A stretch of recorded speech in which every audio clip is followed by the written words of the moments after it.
Welcome back to my channel do to nature food and more. ಇವತ್ತಿನ ದಿನ ನಾವೊಂದು 3 flavoured ಅಂದರೆ 3 ಫ್ಲೇವರ್ ಇರುವ ಉಪ್ಪಿಟ್ಟನ್ನು ಹೆಂಗೆ ಮಾಡಬೇಕು ಅನ್ನೋದು ತೋರಿಸ್ತಾ ಇದ್ದೀನಿ. ನಾನು ಮಾಡಿದ್ದೀನಿ ಹೀಗೆ ಬಣಸಿ ರವೆ ಇರ್ತದಲ್ಲ, ಅದಕ್ಕೆ ಒಂದು 2-3 ಸ್ಪೂನ್ ಎಣ್ಣೆ ಹಾಕಿಬಿಟ್ಟು ಚೆನ್ನಾಗಿ ಹುರಿದಿಟ್ಕೊಂಡಿದ್ದೀನಿ. ಆಮೇಲೆ ಇಲ್ಲಿ ನೋಡಿ ಹಿಂಗೆ ಏನು ಮಾಡಬೇಕು, ನೀರಿನಲ್ಲಿ ಹಾಕಿ ನೆನೆಸಿಟ್ಕೋಬೇಕು. ಆಮೇಲೆ ಸಣ್ಣ ತುರಿ ಒಳಗೆ ಇದನ್ನು ಜಿಂಜರು ತುರಿದಿಟ್ಕೋಬೇಕು, ಒಂದು ಸ್ವಲ್ಪ ಹಸಿಮೆಣಸಿನ್ಕಾಯಿ. ಈಗ ಈ 3 ಫ್ಲೇವರು ಇದರಲ್ಲಿ ಬರ್ತದೆ. ಯಾವುದು? ಇಂಗು, ಹಸಿಮೆಣಸಿನ್ಕಾಯಿ, ಜಿಂಜರು. ಈಗ ಆಮೇಲೆ ಇದಕ್ಕೆ ಏನೇನು ಹಾಕಿದ್ದೀನಿ ಅಂದರೆ, ನಾನು ಬಟಾಟಿ, ಈರುಳ್ಳಿ, ಟೊಮ್ಯಾಟೊ ಮತ್ತು ಶೇಂಗಾ ಏನು ಮಾಡಿದ್ದೀನಿ, ಕುಟ್ಟಿ ಜಜ್ಜಿ ಅವಳು ಚವಳು ಮಾಡಿ ಪುಡಿ ಮಾಡಿ ಇಟ್ಕೊಂಡಿದ್ದೀನಿ. ಈಗ ನಾವು ಒಗ್ಗರಣೆ ಹಾಕೋದು ನಿಮ್ಗೆ ತೋರಿಸ್ತಾ ಇದ್ದೀನಿ. ಸಾಸಿವೆ, ಜೀರಿಗೆ, ಅರಿಶಿಣ ಪುಡಿ ಹಾಕ್ತಾಯಿದ್ದೀನಿ. ಇದಕ್ಕೆ ಇವು ಏನಾಗ್ತವ, ಚಟಪಟ ಅಂತವ. ಅಂದ್ಕೂಳೆ ಇದಕ್ಕೆ ನಾನು ಕಡಲೆಬೇಳೆ, ಉದ್ದಿನಬೇಳೆ ಹಾಕ್ತಾಯಿದ್ದೀನಿ. ಈಗ ಹಾಕಿಬಿಟ್ಟು ಇನ್ನು ಚೆನ್ನಾಗಿ ಸ್ವಲ್ಪ ಹೊಂಬಣ್ಣು ಬರೋ ತನಕ ಇವನ್ನ ಹುರ್ಕೋಬೇಕು.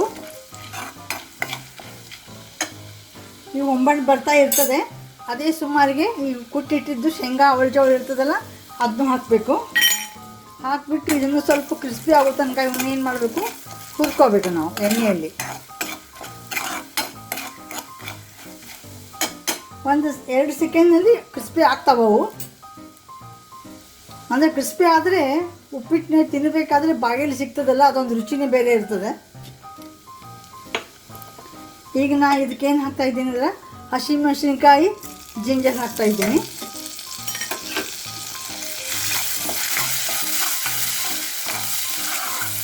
ನೋಡಿ, ನೀವು ಖಾರಕ್ಕೆ ತಕ್ಕಂತೆ ಹಾಕೋರಿ. ಹಸಿಮೆಣಸಿನ್ಕಾಯಿ,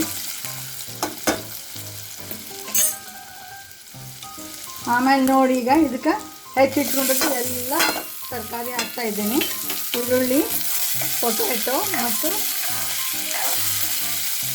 ಟೊಮೆಟೊ. ಇದು ಸ್ವಲ್ಪ ಚೆನ್ನಾಗಿ ಬರುವವರೆಗೆ ಹುರ್ಕೋಬೇಕು. ನೀರು ಹಾಕಿದ ಮೇಲೆ ಉಪ್ಪು ಹಾಕಿದ್ದೀನಿ. ಆಮೇಲೆ ಇಂಗಿನ ನೀರು ಹಾಕ್ತಾಯಿದ್ದೀನಿ. ನೋಡಿರಿ, ಇದು ಒಳ್ಳೆ ಉಪ್ಪಿಟ್ಟಿಗೆ ಘಮ ಕೊಡ್ತದೆ.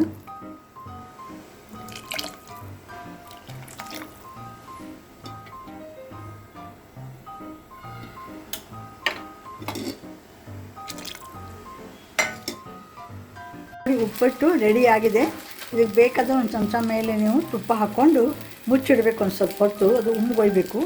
ಆಮೇಲೆ ಇದು ಉಪ್ಪಿಟ್ಟು ತಿನ್ನಲಿಕ್ಕೆ ರೆಡಿ ಆಗ್ತದೆ. ನಾನು ಡಿಶ್ ಔಟ್ ಮಾಡೋದು ಬಂದು ನಿಮ್ಮ ಮತ್ತೊಂದು ತೋರಿಸ್ತಾ ಇದ್ದೀನಿ. ಇದನ್ನು ನೋಡಿ, ಈಗ ಕೊತ್ತಂಬರಿ ಹಾಕಿದ್ದೀನಿ ಲಾಸ್ಟ್. ಇದನ್ನು ಸ್ವಲ್ಪ ಮುಚ್ಚಿಡ್ಬೇಕೀಗ.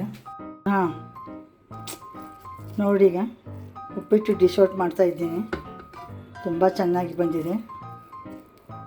ಇದೇ ಈ 3 ಫ್ಲೇವರ್ಡ್ ಉಪ್ಪಿಟ್ಟು ಮೋಸ್ಟ್ಲಿ ಅಡುಗೆಯವ್ರು ಭಟ್ರು ಬರ್ತಾರಲ್ಲ, ಅವ್ರು ಮಾಡ್ತಿರ್ತಾರೆ ಈ ರೀತಿ. ಅದನ್ನು ನೋಡ್ಕೊಂಡಿದ್ದೇನೆ, ಅದನ್ನು ನೋಡಿ ಮಾಡಿದ್ದೀನಿ ಇವತ್ತು. ಬೇಕಂದರೆ ಇದಕ್ಕೆ ಚಟ್ನಿ ಪುಡಿ, ಉಪ್ಪಿನಕಾಯಿ ಹಾಕ್ಕೊಂಡು ಮೊಸರು ಹಾಕ್ಕೊಂಡು ತಿನ್ಬೋದು. ಈ ರೀತಿ ನೀವು ಮಾಡ್ಕೊಂಡು ನೋಡಿ. ಚಲೋ ಅನಿಸಿ ನನಗೊಂದು ಲೈಕ್ ಮಾಡಿ, ಶೇರ್ ಮಾಡಿ, ಕಮೆಂಟ್ ಮಾಡಿ, ಸಬ್ಸ್ಕ್ರೈಬ್ ಆಗಿ. Thank you very much for watching my channel. Thank you.